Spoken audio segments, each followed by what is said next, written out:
कापूस तळणी इथे स्त्री जातीचे अर्भक मृतावस्थेत आढळले. गावात चर्चेला उधाण. अंजनगाव सुर्जी तालुक्यातील कापूस तळणी इथे आज सकाळच्या सुमारास स्त्री जातीचे अर्भक मृतावस्थेत आढळून आल्याने परिसरात खळबळ उडाली.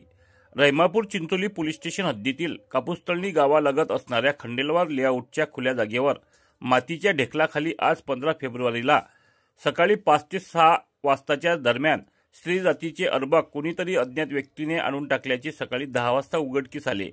त्यामुळे गावात खळबळ उडाली आणि हे स्त्री जातीचे अर्भक आढळून आल्याने गावात उलटसुलट चर्चेला उधाण आले आहे.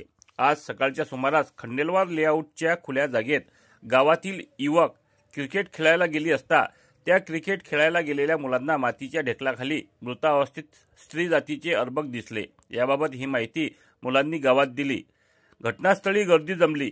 आढळून आलेले स्त्री जातीचे अर्भक पूर्ण वाढ झालेले मृतावस्थेत दिसून आल्याने तात्काळ रहिमापूर चिंचोली पोलिसांना याबाबत माहिती देण्यात आली असता घटनास्थळी प्राथमिक आरोग्य केंद्राच्या वैद्यकीय अधिकारी अनिता खेडकर दाखल झाल्या व अर्भकाची पाहणी केली असता ते अर्भक स्त्री जातीचे असल्याचे त्यांनी सांगितले.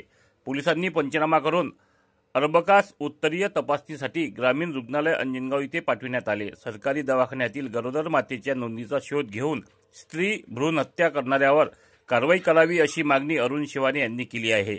सदर घटनेचा पुढील तपास ठाणेदार अनंत वडतकर यांच्या मार्गदर्शनाखाली दुय्यम ठाणेदार अर्भट करीत आहेत. मात्र अशा पद्धतीने नवजात बालकाला बेवारस फेकणारी ती माता कोण ही चर्चा आता कापूस तळणी परिसरात रंगली आहे.